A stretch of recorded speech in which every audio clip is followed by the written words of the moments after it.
அவ்வளோதான். எனக்கு தெரிஞ்சு டெக்கரேஷன் பண்ணிட்டேன். வேறு லெவலில் இருக்குது. நீங்களும் இந்த மாதிரி செஞ்சு சாப்பிடுங்க. குறிப்பாக குழந்தைங்களுக்கு ஈவினிங் கொடுங்க. தேங்க்யூ, பாய்.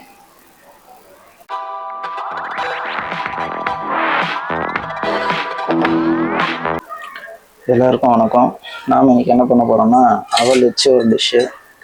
இதுக்கு தேவையான இன்க்ரீடியன்ஸ் என்னென்னா, மெயினான ஒரு அவல், பால், நெய், சர்க்கரை, ஏலக்காய், முந்திரி, பாலோட ஆடை, பால் ஆடை. ஓகே, இப்போ என்ன பண்ணணும்னா, எப்பவும் போல் அடுப்பு ஆன் பண்ணிடணும்.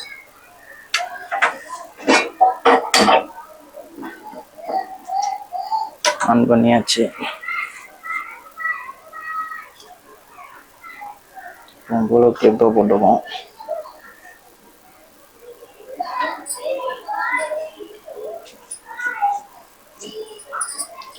நெய் ஊற்றிப்போம்.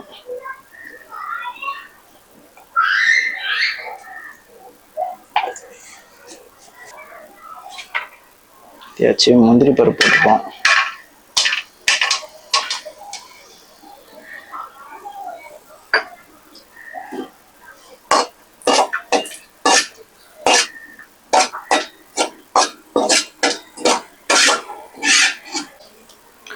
வறுத்த முந்திரி பருப்பு, சர்க்கரை ரெண்டுத்தையும் ஆட் பண்ணி, ஏலக்காய் இதெல்லாம் ஆட் பண்ணி இந்த அளவுக்கு அரைச்சி வச்சாச்சு. இப்போ என்ன பண்ணணும் அப்படின்னா, பால்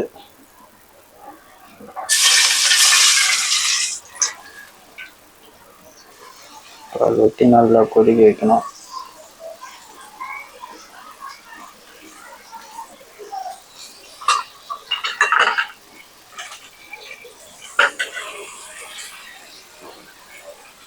பால் கொதிச்சுன்னே இருக்கும்போது சர்க்கரை போடணும்.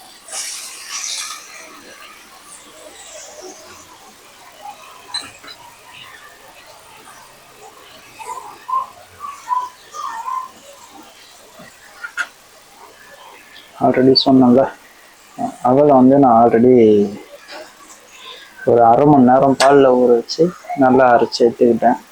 இப்போ இது பால் நல்லா கொதித்து சர்க்கரை நல்லா கரைஞ்ச உடனே அதில் போட்டு ஆட் பண்ண வேண்டியதான்.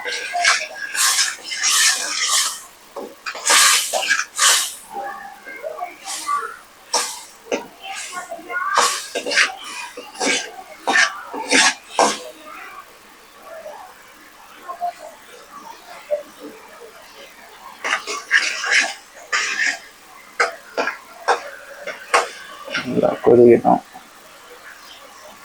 நல்லா அந்த பாலில் சர்க்கரை கரைஞ்சிடணும். இப்போ நம்ம அரைச்சி வச்ச அந்த அவலையும் நல்லா போட்டாச்சு.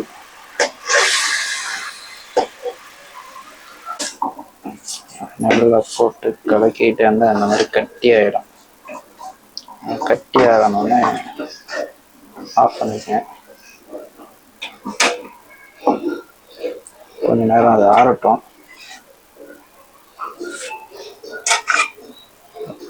தட்டில் ட்ரான்ஸ்ஃபர் பண்ணி வச்சுப்போம்.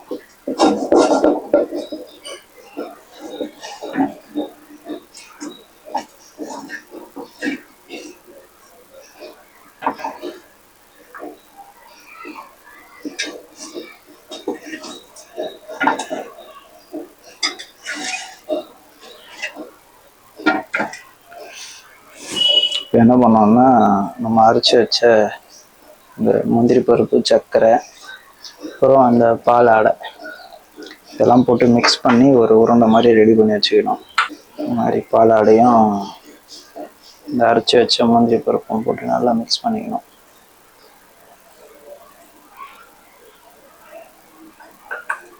அதை கொஞ்சம் கொஞ்சமாக ஆட் பண்ணி மிக்ஸ் பண்ணால்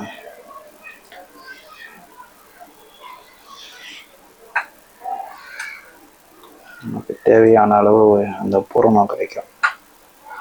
பாலாடைன்றது ஒன்றும் இல்லை, நம்ம பால் காய்ச்சும் போது மேலே வரும்ல, அது கொஞ்சம் கொஞ்சமாக எடுத்து வச்சா அரைச்சி வச்சு பாதாம் பருப்பையும் அந்த பால் ஆடையும் இப்போ நம்ம அந்த பாலில் ஆட் பண்ணி சர்க்கரையும் ஆட் பண்ணி நம்ம கிட்டே இருக்கணும். கொஞ்சம் சாஃப்டாக தான் இருக்கும், சூடாகவும் இருக்கும், பார்த்து. இப்போ இதில் வந்து கொஞ்சம் எடுத்து ஒரு உருண்டை மாதிரி ஆக்கிட்டு அதில் பூர்ணம் வைக்கிற மாதிரி ஒரு குழி மாதிரி பண்ணிங்க.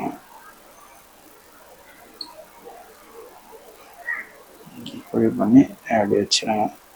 இப்போ என்ன பண்ணோன்னா நம்ம இந்த பூரணம் செஞ்சோம்ல பால் ஆடையும் இதுவும் அதில் கொஞ்சம் எடுத்துப்போம். கையில் கொஞ்சம் நெய் இது பண்ணிக்கணும். அப்போ தான் அது ஒட்டாமல் இருக்கும். ஒட்டாமல் ஒரு உருண்டை ஆக்கி எடுத்து வச்சிங்கன்னா, ஆல்ரெடி நான் கொஞ்சம் முந்திரி பருப்புலாம் வறுத்து வச்சேன், அவனே அதில் வச்சிருவோம்.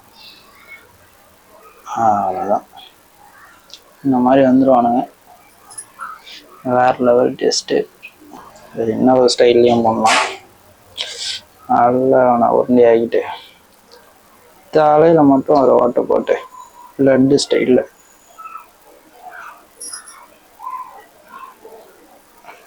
அப்படியே அந்த தலையில் கொஞ்சம் பூரணத்தை எடுத்து வச்சு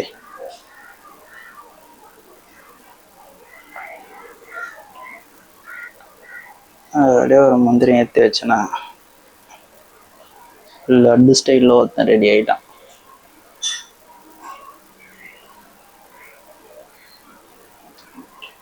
அந்த மாதிரி நம்ம எப்படி பிடிக்குதோ அப்படி சமைச்சு சாப்பிட்லாம். டெக்கரேஷன் பண்ணி உங்ககிட்ட காட்டுறேன். அவ்வளோதான். எனக்கு தெரிஞ்சு டெக்கரேஷன் பண்ணிட்டேன். வேறு லெவலில் இருக்குது. நீங்களும் இந்த மாதிரி செஞ்சு சாப்பிடுங்க. குறிப்பாக குழந்தைங்களுக்கு ஈவினிங் கொடுங்க. தேங்க்யூ, பாய்.